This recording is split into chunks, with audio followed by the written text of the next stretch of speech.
Whispers from Below, a horror podcast by Justin W. Geis. Scary stories, both real and fake. Hello, listeners. Welcome to Season 1, Episode 14 of Whispers from Below, a podcast by a madman for madmen. I'm your resident psychopath, Justin W. Geis, and today's topic of discussion is Edward Gein, or otherwise known as Ed Gein. Before I start today's episode, I want to mention again that I am starting a new schedule during quarantine, and so I will be doing 2 episodes a week now. You can look out for an episode every Monday at 8 a.m. Eastern at the normal time, and then there will be another bonus quarantine episode that is going to be going up Thursdays at 8 a.m. Eastern time. So I'll be releasing 2 episodes a week to get more content out for you guys. That way you have more stuff to listen to during quarantine, and hopefully you remain a little bit saner knowing that an insane person is sitting and talking into an empty room for you every week, twice a week.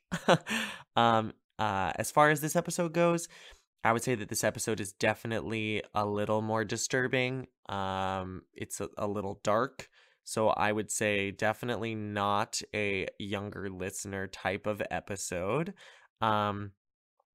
By all means, do you live your truth, but just as a disclaimer, this does have a lot of really graphic content in it as the story starts to progress, so please be aware if you are a younger listener and anything starts to trigger you, or you think you're going to have nightmares about it or whatever, please stop listening.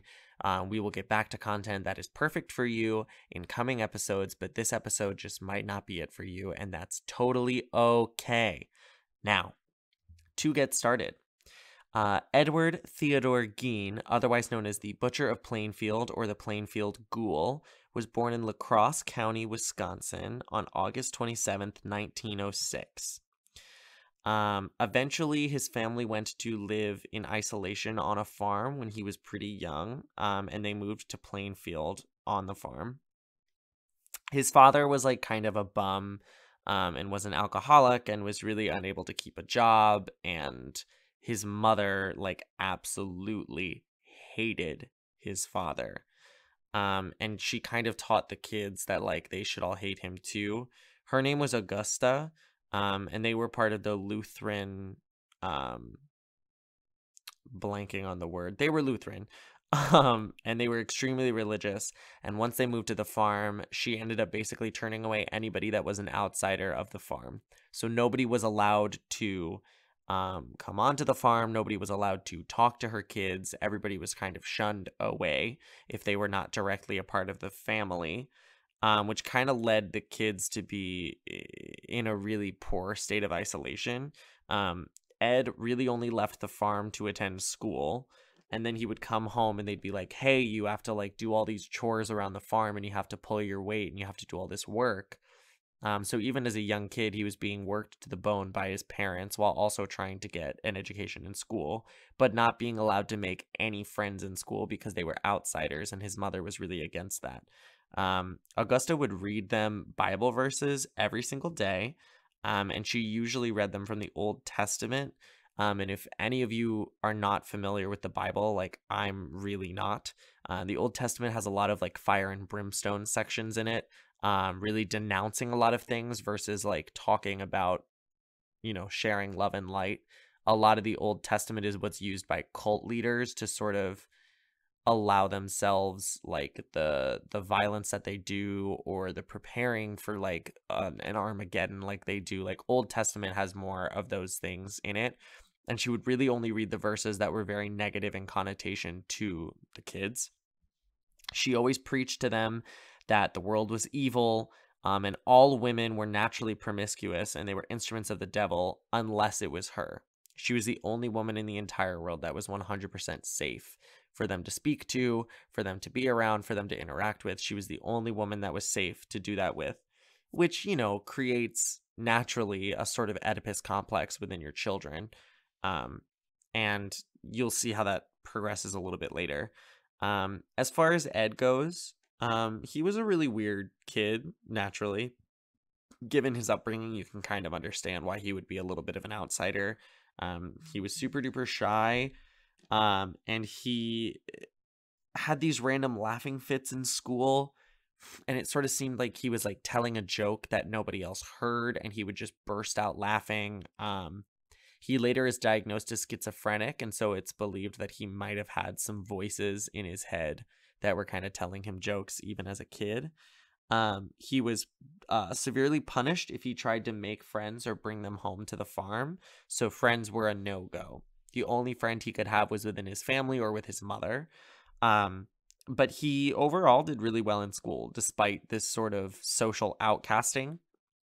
He did pretty well. He was really good at reading, and he was a good student. There was no real complaints from the teachers or anything except that he wasn't being social, but that was clearly an issue with um, his upbringing and his parents versus him. If he would have been put into a better place, I think he might have done better in school. He might not have done all these things he does later, but we'll talk about that in a second. His father died April 1st, 1940, due to heart failure that was caused by his alcoholism. He died at age 66. Um, and then his brother Henry and Ed both had to get jobs around town to sort of start to cover the living expenses that came with living on the farm. While all this started to happen, Henry really started to talk shit about their mom. He started to really be like, she's a terrible woman. Look at what she's doing to you, to us. This is not right. This influence is bad for us. We can't have this happen. This is really awful. Ed was like really like strangely attached to his mother, and so he was very adamant about like, she's doing the best she can, she's our mother, you have to love her, she's the only woman that's we're ever gonna love, all women are devils, and blah blah blah blah blah. And Henry was like, I don't know. Henry ended up finding a woman in town, and they were gonna get married, and it was like a whole thing. um but Ed was not like a super big fan of that. And it was like kind of known that Ed was not a fan of Henry trying to like leave the farm. As far as the odd jobs that they did, both of them did like a lot of construction, or they did like a lot of dirty work, like really easy jobs to do. But Ed preferred babysitting, because he was better at relating to kids than he was with adults, because he was kind of like his mental growth was very stunted. So he was really good at relating with children, and he was really bad at relating to adults. So he did a pretty good job with babysitting overall. Um, this is where the story starts to take a little bit of a wicked turn. On May 16th, 1944, Henry and Ed were supposed to burn a bunch of vegetation away, but the fire got out of control. So much so that the fire department was actually called to the scene. Once the fire was done, fully cleaned up, burned to the, burned down, whatever, then Ed was like, hey, my brother's missing. So like at the end of the day, like he didn't decide to report it sooner. When they found Henry, he was found with a bunch of bruises on his head, face down, and he had clearly been dead for a while. But they just chalked it up to the fact that he had some heart failure problems, because his dad had a heart failure, so they assumed that he was going to have a heart failure. They ruled out foul play, and they ended up saying that it was asphyxiation that was the cause of death. But there was no investigation ever conducted about this death, and there was no autopsy done. So a lot of people in the town were theorizing that Ed killed him because he was talking ill of their mother and he was going to leave the farm.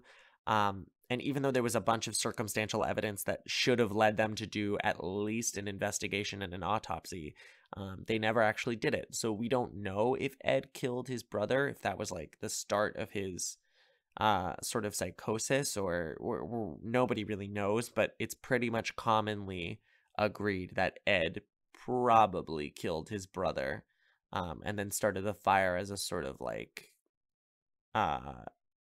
distraction, if you will.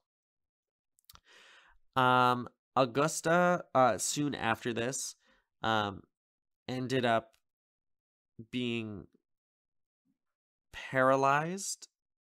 She had a really big stroke soon after Henry died. And then Ed kind of devoted the rest of his life to taking care of her. He really just wanted to make sure that his mom was okay. She had another stroke later that sort of led to a faster decline. And when she died on December 29th, 1945.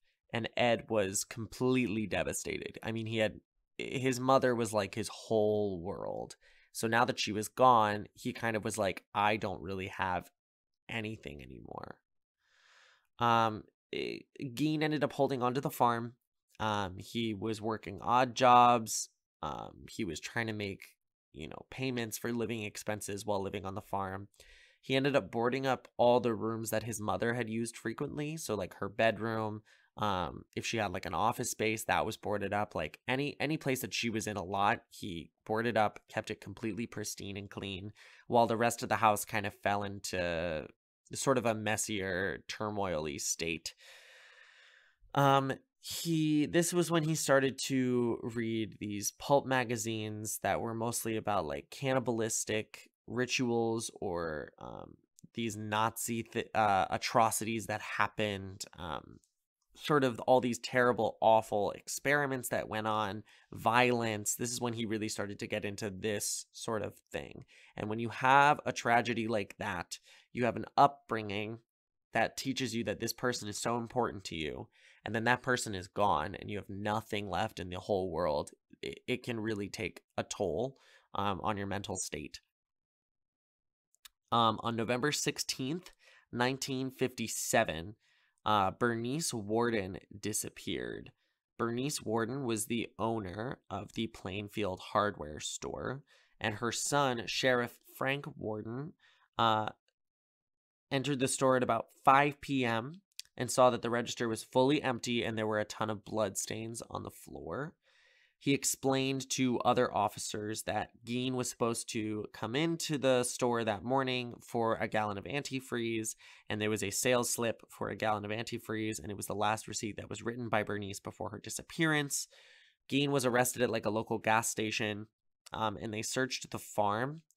And I'm giving a disclaimer now, the things that I'm about to talk about that were on the farm, you can look up pictures of them if you are very curious. I did, and I can handle a lot of things. I can stomach a lot of things, but this in particular, even for me, was a lot to stomach. So just as a side note, this is quite a lot of information that I'm about to throw at you, and it is a little disturbing. So just as a disclaimer, listening to it is one thing, Googling it is a whole nother ball game. So if you can listen through this, it might not be the best idea to Google it. If you really want to, you can. I don't recommend it. So when they searched the farm, they found Warden's body in a shed. She was hung by her legs and decapitated. And she was, quote, dressed like a deer, meaning she was probably field dressed, so cut from like crotch to neck, crotch to throat, with her guts kind of hanging out. They determined that the cause of death was that she was shot with a .22 caliber rifle, and all the mutations that were done to her were done post-mortem, so after she died. The authorities found the following things in his home, and again, you can Google these things, but it is a very gruesome image, so please, if you are going to, make sure that you can stomach things like this, because I normally can, and even when I was looking at them, I was a little like, wow, this is dark even for me. And I have a podcast about dark things, so just keep that in mind.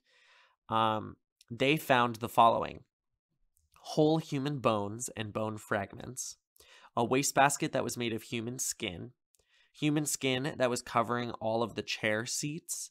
They found skulls on his bedposts, female skulls with the tops shaved off. They found bowls made of human skulls, a corset made of a woman's torso. It was cut from shoulder to crotch. They found leggings made of leg skin. They found all of these masks that were made from female women's faces. Like, he basically just like shaved off their faces to use as a mask. And they found a woman named Mary Hogan's face, They found her face mask in a bag and her skull in a box. She was a woman that had disappeared, and nobody really knew what happened to her, and now they pretty much figured out what had happened to her. They found Bernice Warden's entire head in a burlap sack. They found Warden's heart in a plastic bag in front of the stove. They found 9 vulvae in a shoebox. They found a young girl's dress, and they found 2 vulvae of females that they then judged to be about 15 years old. So he had gotten 15-year-old women's body parts in his house. They found 4 different noses, a belt that was made from female human nipples, a pair of lips that was on a window shade drawstring, fingernails from female fingers, a lampshade that was made from the skin of a human face. And all of this was photographed by the crime lab and then immediately destroyed.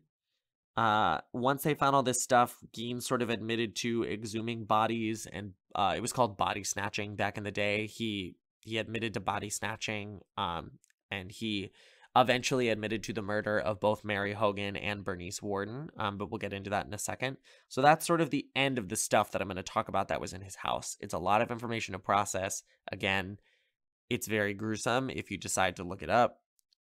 I personally would recommend that you don't, and you take my word for it, that it's a little disturbing and it's quite a lot to view. Gein ended up stating that he made about 40 trips to 3 different local graveyards to exhume recently buried bodies, and he would particularly choose women that he thought looked like his mother. So there you go. On 30 of these visits, he said that he had snapped out of this daze-like state that he was in, and he left the graves in good order, and he would not pull up the bodies. But he did say that on the other times, he did end up stealing from 9 different graves, and he would tan their skins to make his sort of paraphernalia. So when you look at the actual skin tone that's on the things that he made, it is a lot tanner than it would be on an actual person of this, time period of this culture, simply because he would tan the skins as though it was like cowhide or leather. He would sort of tan it so that he could make all the different stuff that he was making in his house. He led investigators to the graves, and they dug up a couple of the graves to sort of corroborate his stories, like making sure that one of the bodies had a crowbar in the coffin. One of the bodies he couldn't fully get out of the coffin, so he only took the bits that he wanted. Things like that he was stating. They were like, he is such a slight, petite man. Like they didn't believe that he could have been able to single-handedly dig up a grave and pull up these bodies.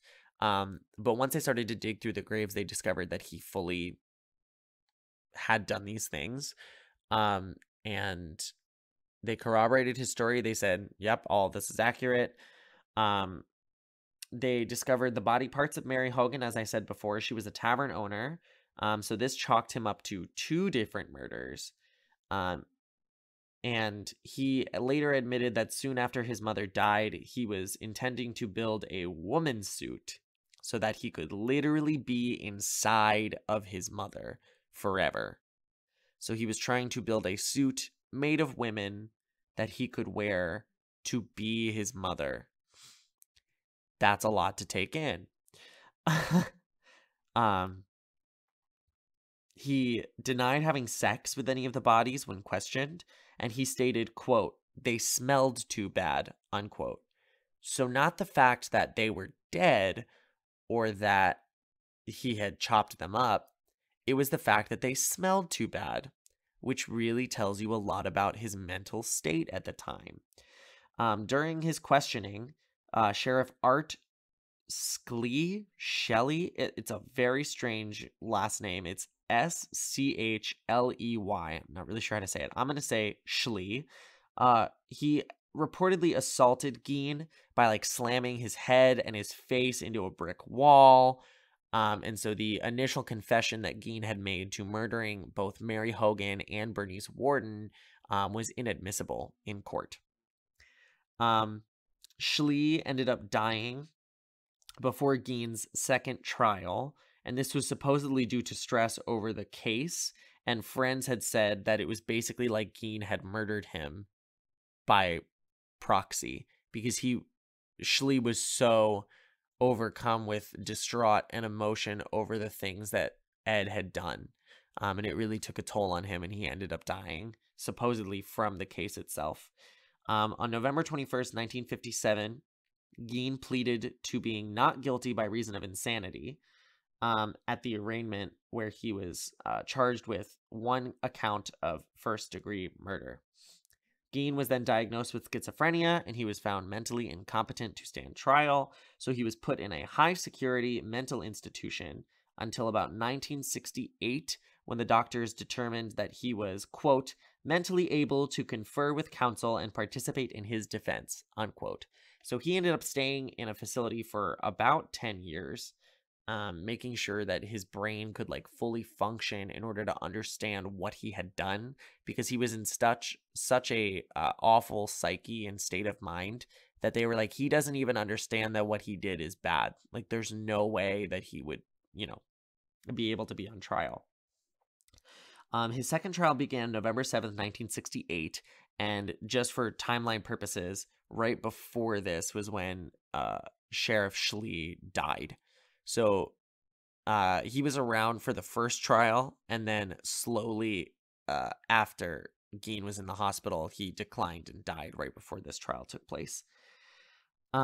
This lasted about 1 week. He was found guilty without a jury. And the judge also ruled that he was completely insane, and he was sent back to the hospital for the criminally insane, where he lived out the rest of his days. He lived the rest of his life in the hospital.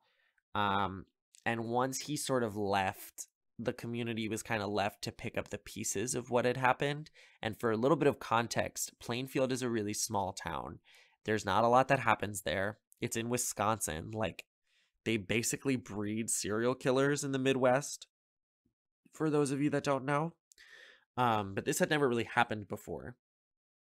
Especially something to this degree of like exhuming bodies, making clothing out of skin. I feel like this is something that nowadays is such a reference in pop culture that when we see it, it's not as jarring. It doesn't affect us in the same way that it would if this had never been a thing before, and all of a sudden we are assaulted with these images and this presence of this man that eventually led to murdering people in order to create clothing and furniture and things out of the bodies of these people. It was really jarring at the time, and so the town kind of had to pick up the pieces. There was a suspicious fire that sort of burned down the farm once all of Gein's stuff that wasn't human bodies was sort of sold off in auctions. A fire burned down the farm, and nobody really investigated it. Like, everyone's like positive that it was arson, but nobody really investigated it, because why? I mean, he was a terrible person. They burned down the farm, so nobody had to look at it. I mean, it's not the worst thing that's ever happened in the entire world. Like, nobody's really that upset about it. One of the things that was pawned off was Gein's 1949 Ford sedan, which was bought by a carnival sideshow operator, and he would charge people about 25 cents to see the car. He'd be like, come see the car of a murderer, which is a draw for people, and so people would definitely go to the carnival, and they would take him up on that offer to go see his car. Gein himself died due to respiratory failure that was secondary to lung cancer on July 26th, 1984. So he lived the rest of his life in a mental institution. He never really made any big problems in the mental institution, as far as I could tell. He seemed like he was just trying to like live his best life, knowing that the one person that he loved his entire life was kind of gone. So unfortunately, Ed Gein I don't think he ever really realized that what he was doing was truly awful and terrible, simply because of how he was brought up.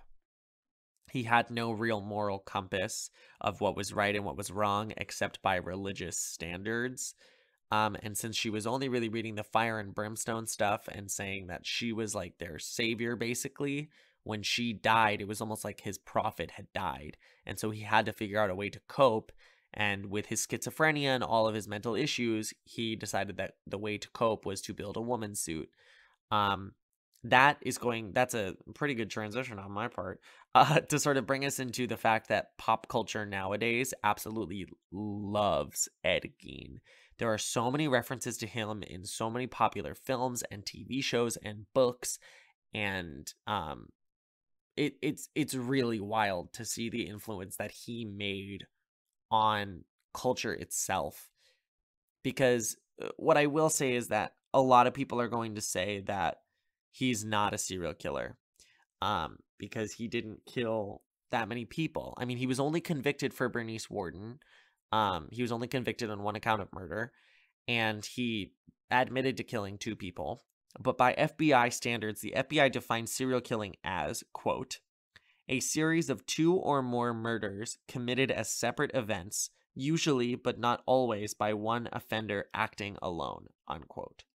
Which basically means that if one person kills 2 people in a similar manner, or if 2 people kill 2 people in a similar manner, or a group of people kill 2 people in a similar manner, and they can tell that it was like a premeditated thing, or that it was due to mental instability, that creates a serial killer. So Ed Gein is technically considered a serial killer, even though he only murdered 2 people.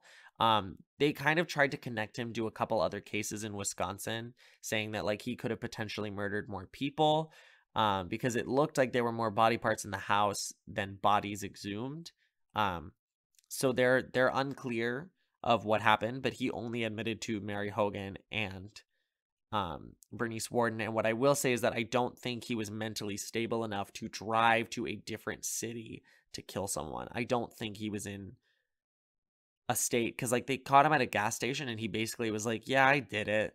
Like he wasn't in a state of being like, I gotta run from the police, or like I can't get caught. Like he wasn't mentally there enough to do that. So I doubt that he went to a separate city to murder people. I really highly doubt that that's what he did. But they tried to connect him to a couple other things. As far as pop culture goes, some films that he is referenced in are Psycho, Silence of the Lambs, Texas Chainsaw Massacre, Deranged, House of a Thousand Corpses, and there's 1 or 2 more films that directly reference him. In Psycho, the whole thing with Norman Bates and his mother, that relationship is very much like Ed Gein. Silence of the Lambs, obviously Buffalo Bill is murdering women in order to make a woman suit. His is for different purposes. He spoilers if you haven't seen that movie. It's one of my favorite movies. If you haven't seen it yet, I don't know what you're doing. He is a transgender individual that can't get the surgery to feel like a woman, so he ends up murdering people to become a woman. He wants the outside to match the inside. Texas Chainsaw Massacre is a little more, it's a little bit less of a reference to Gein in the sense of it's more aggressive and cannibalistic than what Gein was doing. But Leatherface, he wears the mask of someone. They use all this stuff that's from dead bodies, the mom or the grandma or whatever is kept in the attic, like stuff like that. And then Deranged and I think House of a Thousand Corpses are both actually about Ed Gein. They're both stories about him. There are a bunch of books about him that you can read. They're really fascinating to sort of see how his brain developed incorrectly and things like that. In American Psycho, they quote Gein directly in one of the scenes where they're talking about like every time I see a woman on the street, I think of one of 2 things. I want to take her home and be nice to her, or I wonder what her head looks like on a stick, like something like that, which is really, really dark. But that's sort of the tone of American Psycho, another really great film if you have not seen it.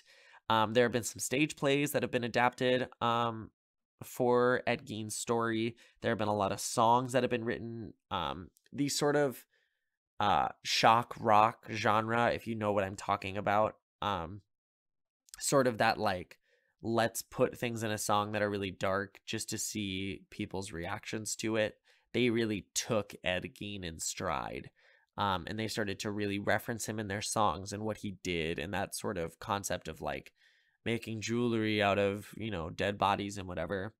It worked really well to their favor. And there's actually a band that's named Ed Gein, and you can Google them, and it's a real thing. There is actually a band that named themselves Ed Gein, which I just think is like horrifying. In American Horror Story Season 2, for those of you that love American Horror Story, Asylum features a character. I don't want to give anything away about who the character is or anything, because it is kind of like a little bit of a plot twist, and I don't want to ruin that for anybody that hasn't watched it yet. So I'm trying not to give spoilers, but there is a character in Asylum that is based on Ed Gein and is a very direct reference to him. So if you watch that season and the plot twist happens, be prepared that you're going to be like, oh, I get it. That makes sense. One thing that I will say about him is that, in my personal opinion, I don't think that his crimes were as dangerous as some other serial killers. Like when you look at things that like Bundy did or Gacy, or if you want to go back to episode 2, I talk about the Candyman. They were a little bit more harmful in what they were doing. I mean, there's rape, there's torture, there's, stuff like that. BKT killer, is that his name? Or BTK, bind, torture, kill. There are tons of people that did so many more horrible things. He killed them pretty quickly. I mean, both deaths were done with like a gun. And then he sort of did everything after they were dead. I'm not saying that what he did wasn't terrible. I'm saying that what he did was far more disturbing than it was dangerous to the public, if that makes any sense. So if he could have still gotten a thrill and a jolt of what he needed from the colder bodies that were in the graves, I don't think he ever would have ended up killing people. I think part of the reason that he wanted to kill real women, not that when you're dead, you're not a real woman. You know what I mean? He wanted to use more alive women was because the skin is more malleable when you're freshly dead. So he could have used the skin in a better way to make the suit that he was after, versus when you've been in a grave, even if you're recently put in the grave, you've still been dead for, a good amount of time, and the skin is more brittle. It's hard to work with. And I think that was part of it for him, because it was all about the paraphernalia. It wasn't about the murder itself. The murder itself was more of a consequence. The murders were more of a necessity to get his end goal, which was the woman suit, or, the nipple belt, or another candy bowl that was made of a skull. Like, it wasn't about murdering. I don't think he took any pleasure in killing. I think he took pleasure in what he was making and creating, and he needed a medium that suited that. If any of you watch Criminal Minds, there's a similar episode about this artist that's using like real people's blood as a medium to sort of paint his pictures. And so he's not killing because he likes killing. He's killing because for his art, he has to use blood from people. So he's killing people to create his art. Like, it's interesting when you get a psychosis that's not about the killing, because again, I'll reference a previous episode I did. If you go back to episode 2, which I'm sure I sound so uncomfortable in now. I've gotten so much better at talking on mic for you guys. If you go back to episode 2, I talk about the Candyman, and he was way more into the torture and the rape and the murder. He wasn't as much about the end game. The end game was the rape and the murder, whereas for people like Gein, it was about getting something out of them once they were dead. It's not about the actual murder. And there are some serial killers that are pretty similar. I mean, Dahmer was another one of those people. He kind of just wanted like a sex zombie. I'm thinking of doing an episode on him in the future, if you'd like to hear me talk about that. But not to get into too much detail so that I ruin a future episode, but he wanted more of a sex zombie and a sex slave than he did a dead body. I mean, he was into necrophilia for sure. But his end game wasn't the murder. It was about the sex, which is also interesting to note, because he's well known for being, the Milwaukee Cannibal, but that was sort of him experimenting. I mean, he wasn't like really actively trying to eat people. It was like, well, I have this stuff, I might as well cook it. Like he was more of that mindset. But it's interesting when somebody is not about the murder, but the murder is sort of like a necessity for them. They have to do it to get to their end goal, which for Gein was creating furniture and clothing and things like that out of this tanned human skin. And while it is disturbing and it is a lot to think about, if you put it in a different perspective, we do the same thing with animal skin. So I'm not saying that what he did isn't horrible and disturbing. The only reason that it is disturbing to us is because we are seeing the humanity and the people within what he is making. If you really think about it, it's not that far off from what people do every single day. He's taking a dead body and he's repurposing it and tanning the skin to create leather to make things for his house. Now, the skull bowls and things like that, that's quite a lot. And overall, if you do decide to Google images of what he did, it is very disturbing. It does look scary, even to somebody like me that's like not defending it, but sort of giving you the devil's advocate perspective on it. It is disturbing. It is a lot to take in.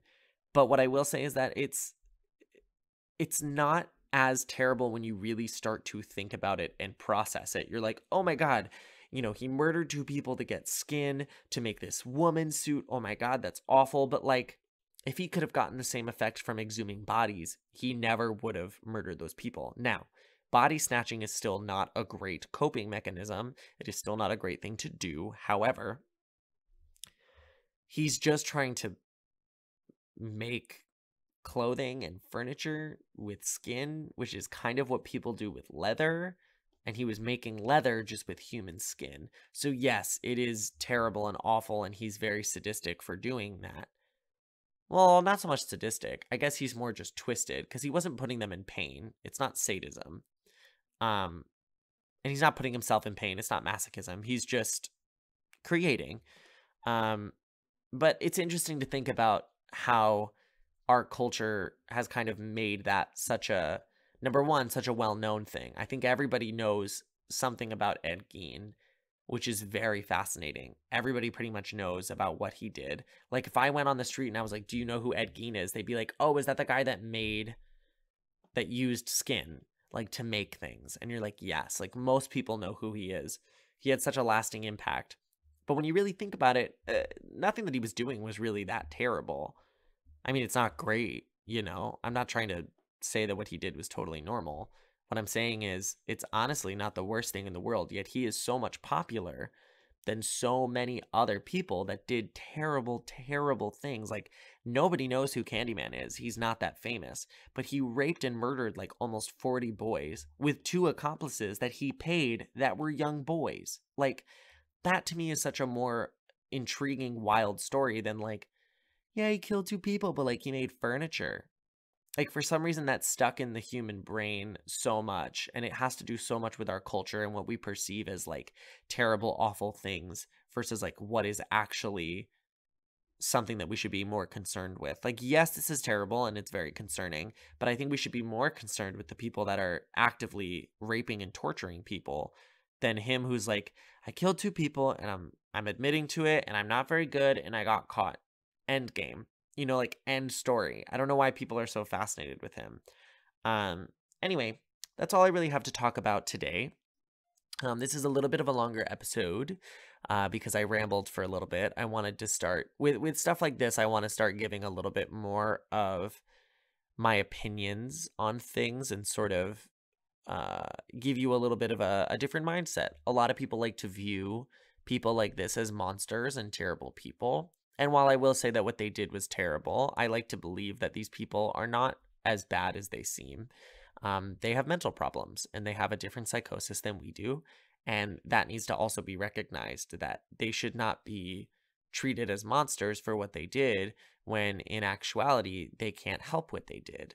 If you take a mindset like that, you can start to be a little bit more objective and actually learn rather than judge it right away.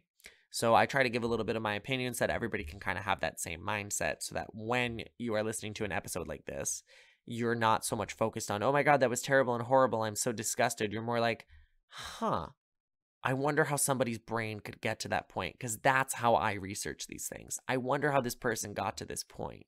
It's fascinating to know stuff like that.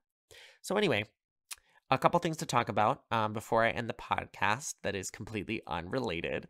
Um, I just finished a couple prototypes for some Whispers from Below merch that I'm going to be sending to some family and friends. And I ordered a couple for myself. I designed it myself with the help of my lovely boyfriend, Dan, who did my logo for me. For those of you that don't know, he's the one, I gave him a couple ideas for designs, and he's the one that ended up finishing it up for me, which was very sweet. I have a couple designs coming out. The ones that I just ordered were for a t-shirt and a hoodie. I also have a couple designs for socks and pop sockets. The ones that I have right now is a hat. I'm wearing it right now. A notebook that I'm literally staring at. It has a couple notes in it already.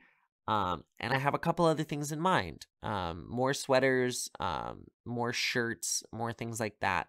So let me know if this is something that you guys would be interested in, and watch out on our social media for these images. You're going to see pictures of it coming pretty soon. Probably within the next couple episodes, you'll start to see more pictures of the merch and stuff over on my Instagram, which is at Whispers from Below. No spaces, no underscores, no capitals, no nothing. If you have any questions or any suggestions for future episodes, please let me know. I love hearing from you guys. You can either send me a direct message on Instagram, or you can email me at whispersfrombelow@gmail.com. I'm currently working on potentially getting a website up and going. That'll also have a comment section, so you can send me a comment there via the website. I'll let you know when that is up and running.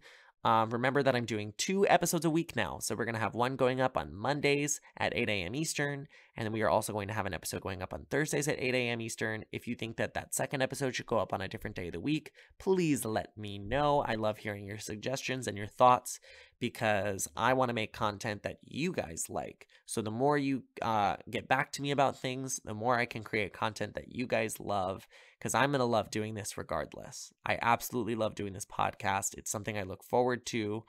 So just let me know so that I can keep putting out great content for you guys. One last thing that I'm going to beg of you guys. I'm groveling a little bit right now. One thing that's going to help this podcast a whole lot is being able to get more listeners, so that I can put out more content and more things for you guys in the future.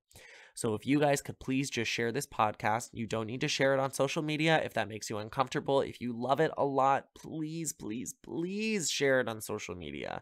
I would absolutely love that. I'm not going to ask you to do that if that makes you uncomfortable. Even just sending it to one friend saying, hey, you're into some dark stuff. Maybe you'll like this podcast. And not every episode is going to be for every person, and that's totally okay. But I want to make sure that I'm reaching a niche audience of people that have like-minded thoughts and feelings about things like this, like I do. And I know that there are people out there that love it that I have not been able to reach. So if you could just share this with one friend, each of you that's listening, at least one friend. If you'd love to share it on social media, please do tag the podcast in it. You can tag me. My Instagram is at Judden_geese. You can tag me. You can tag the podcast. Anything at all, making sure that you are getting a little bit more visibility for this podcast, because again, the more listeners I get, the more stuff I can get for you guys. And I would really, really, really love for this to take off in a really big way. I have some big plans, but I need a little bit more push from my listeners, and I need way more listeners for these plans to come into effect. So with that being said, I'm going to stop groveling. But if you could just please share this with at least one friend, if you'd like to share it on social media, that would be absolutely amazing, but no pressure. And remember, Gein really isn't all that terrible. Nipple belts are quite an image to look at. And wash your hands, because we're still in quarantine, and you should be careful. Wash your hands.